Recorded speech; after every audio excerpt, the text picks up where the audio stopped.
What if I told you that you're looking at growing into the cool weather, you know, past your last frost date into winter, even through winter, but you're looking at it wrong? You're concerned about the wrong thing. Well, I gotta tell you, this is the secret to winter gardening and growing in winter and harvesting into winter, and it's a game changer. I struggled before I learned this, and now it's made it so much easier, and I am so much more productive. This isn't really a multi-lesson video or anything like that, so we'll just get this right off the bat just to kind of throw it in there. But growing frost-hardy crops absolutely helps, okay? That's what we're talking about here.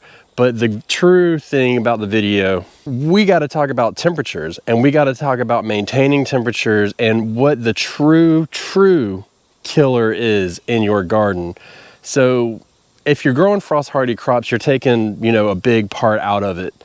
But the thing with it is we all want to keep the frost off of our crops. I mean, look, I want to keep the frost off my crops. I've got hoops in place, right? We use them for shade and then we use them for winter, but clearly we are doing something here. We've got it on, what is it, 5 beds right now, and the rest of them are all set up for it. We just have to add the actual hoop. Keeping the frost off of the plants is just a very small portion of it. So if you remember, all of these plants except for the tomatoes, the squashes, and the watermelons, everything else out here is frost hardy, so it can take a frost, but they can take a pretty cold frost if you really look at it and you take this appropriate steps, right? So if you put them out here, let's pick a plant here. Let's pick something that's pretty tender. If we take these lettuces here, these lettuces will go down into the low 30s, upper 20s, really no issues at all. But what if I told you could dip down into like 24 degrees with them? It's crazy. And the low tunnels make a big difference, but we have to look at it a little bit differently. And it's not just about the trapping the heat in. What it's about is it's about the recovery time the next day for our crops. If you look at it and you say, okay, we're gonna grow a garden bed, we're gonna grow this lettuce bed, and it's not gonna have anything on it, and it gets to 24 degrees. That's kind of brutal, right? Let's not say 24 because we're not covering it. Let's say it gets to 28. Burns the leaves a little bit, kind of sucks, but you know, that is what it is. And then the next day it gets up to 38 degrees. Well, you're not really getting that much of recovery time for it, because what happens, plants are made up of water. I mean, this is just really a lot of water in here. If you cut it, you'll see water dripping out of it. So what happens is that water freezes in there and the cells in here start to break, right? And so what we want is when that next day, when it's 38 degrees, we want to bump up this temperature up into the 50s, right? If we can do that, what we're doing is we're helping the plant recover from that dramatic low. Not only that, but that cover that's on top of it is then going to take the plant and it's going to absorb the heat into the ground and release it back during the day, right? Because what does water do? Water retains heat.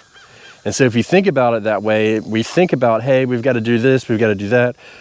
What I did differently is instead of coming out here the next day and immediately uncovering it no matter what, I would leave my covers on longer, sometimes for days at a time, even weeks at a time, especially when I was living up in New England. So right now I live in coastal North Carolina, but when I was living in New England, we used low tunnels and we were able to grow well into the winter.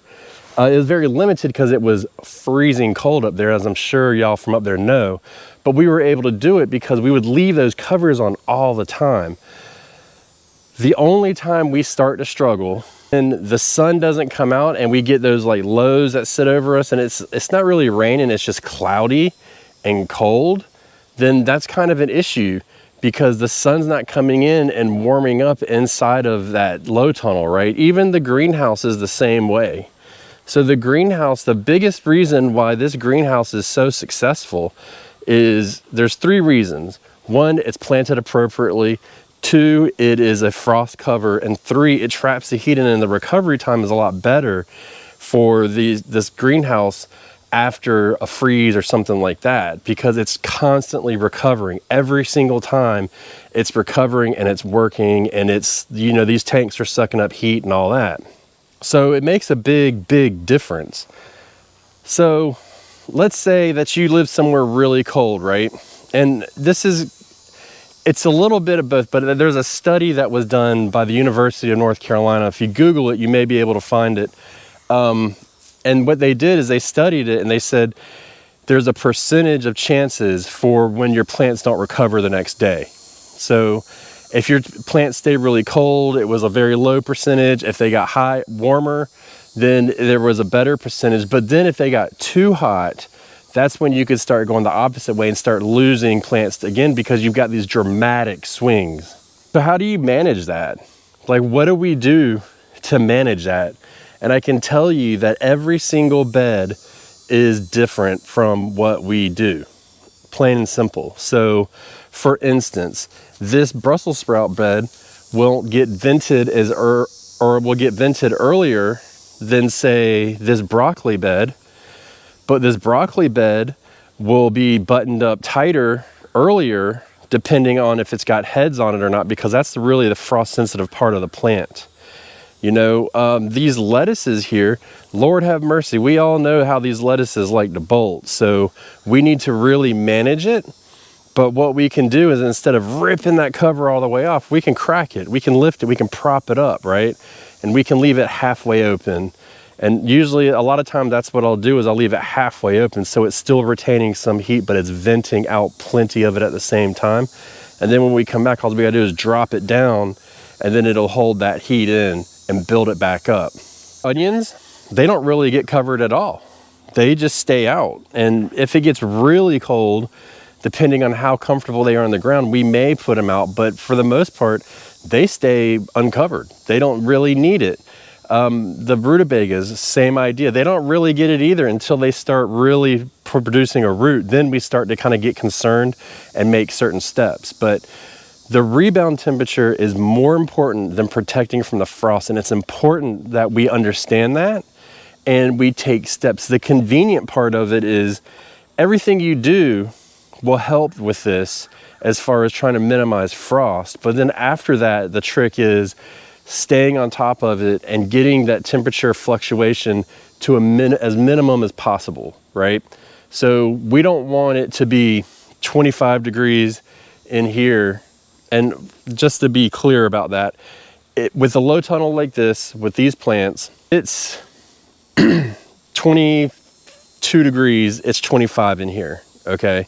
So that's a big difference. And just to put that into a little bit more perspective of how big of a difference it is, if it is 32 degrees, then it's 35 degrees in here, which isn't great for peppers, but it's not death. And in the time frame in which we could get a frost and then go weeks without another frost, then that's something that we want to take advantage of, because that will keep that plant going longer. I had falls where we get a frost and then we don't get another frost for a month, and anything that was left undone was done. You know what I mean? It was just dead at that point. We had a whole nother month of growing left. So it's kind of crazy when you think about it. So you don't want this bed to be 25 degrees at night and then be 85 degrees the next day, right? What we want to do is we want to keep it semi-normal, you know, get it 25 and then maybe get it up to 60, something like that. Let it 50s and let everything kind of rebound and let the cell structure get back to where it wants to be. And that's going to help you eliminating, you won't see it as much on the Brussels sprouts. It definitely helps.